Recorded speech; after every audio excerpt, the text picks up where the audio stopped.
TV భక్తి సమాచారం WhatsApp ఛానల్లో జాయిన్ అవ్వండి. అన్ని విశేషాలు ఎప్పటికప్పుడు తెలుసుకోండి.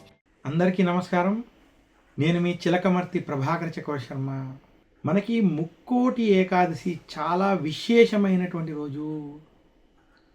ముక్కోటి ఏకాదశి ధనుర్మాసంలో రావడం, అలాగే ముక్కోటి ఏకాదశి మనకి పుష్యమాసంలో వచ్చేటువంటి శుక్లపక్ష ఏకాదశిని ముక్కోటి ఏకాదశి, వైకుంఠ ఏకాదశిని ఈరోజు ఉత్తర ద్వార దర్శనం కూడా చేస్తారు. ఉత్తరాయణ పుణ్యకాలానికి ముందు వచ్చేటువంటి సమయం ఇది. అసలు ముక్కోటి ఏకాదశి నుంచి ఉత్తరాయణం ప్రవేశిస్తోందని సూచన కూడా మనకి జ్యోతిష్యంలో చెప్పబడింది. వైకుంఠ ఏకాదశి, ముక్కోటి ఏకాదశి నేను ఎందుకంటారంటే, మన సనాతన ధర్మంలో విశేషంగా ఈ సృష్టి అనేది నిర్గుణం, గుణము లేనటువంటిది. నిర్గుణం ద్వారానే ఈ సృష్టి ఏర్పడింది. ఈ సృష్టిలోనే ప్రకృతి మూలం మాయ, అందులోంచే మనకి అమ్మవారు ఉద్భవించారని, అందులోంచే త్రిమూర్తులు వచ్చారని, వారి ద్వారానే ఈ సృష్టి జరుగుతుందని మనకి చెప్పడం జరిగింది.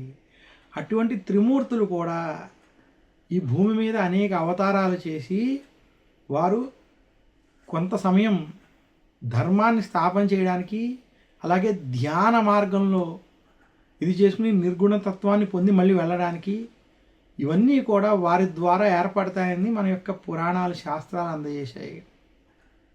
అందులో విశేషంగా శ్రీ మహావిష్ణువు ఆయన సంవత్సర కాలంలో 4 మాసాలు ఆయన యోగ నిద్రలో ఉంటారని, అలా యోగ నిద్రలో ఉండి ఆ యోగ నిద్రని పూర్తి చేసుకుని విశేషంగా ముక్కోటి ఏకాదశి, వైకుంఠ ఏకాదశి సమయంలో తన యొక్క యోగ నిద్ర ధ్యానాన్ని పూర్తయ్యాక దేవతలకి, భక్తులకి ఉత్తర ద్వారం ద్వారా దర్శనాన్ని శ్రీ మహావిష్ణువు అందజేస్తాడని, అందువల్ల ఈరోజు విశేషంగా ఎవరైతే శ్రీ మహావిష్ణువుని పూజించి ఈరోజు విశేషంగా విష్ణుమూర్తిని దర్శించుకున్నట్లయితే సకల దేవతల్ని, మహావిష్ణువుని దర్శించుకున్నట్లే అని, ఇలా దర్శనం చేసుకోవడం వల్ల వైకుంఠ ప్రాప్తి, మోక్ష ప్రాప్తి కలుగుతుందని కూడా చెప్పడం జరిగింది. అందువల్లనే మనకి ముక్కోటి ఏకాదశి చాలా ప్రత్యేకమైనది, విశేషమైనది అని తెలియజేస్తున్నాను. ఈరోజు విష్ణు సహస్రనామం వంటివి పారాయణం చేయడం, అలాగే భద్రాచలం, తిరుపతి వంటి క్షేత్రాల్లో జరిగేటువంటి వైకుంఠ ద్వార దర్శనం వంటివి దర్శించుకోవడం, ఈరోజు ఉత్తర ద్వారం ద్వారా వైష్ణవ ఆలయాల్లోకి ప్రవేశించి శ్రీ మహావిష్ణువుని దర్శించుకోవడం, ఇవన్నీ కూడా ముక్కోటి ఏకాదశి రోజు ఆచరించవలసినటువంటి విషయాలు. ఈరోజు భగవద్గీత, విష్ణు సహస్రనామం లేదా విష్ణు పురాణాలు వంటివి, ఈరోజు అష్టాదశ పురాణాలు వంటివి ఈరోజు చదువుకోవడం చేత విశేషమైనటువంటి శుభ ఫలితాలు కలుగుతాయి.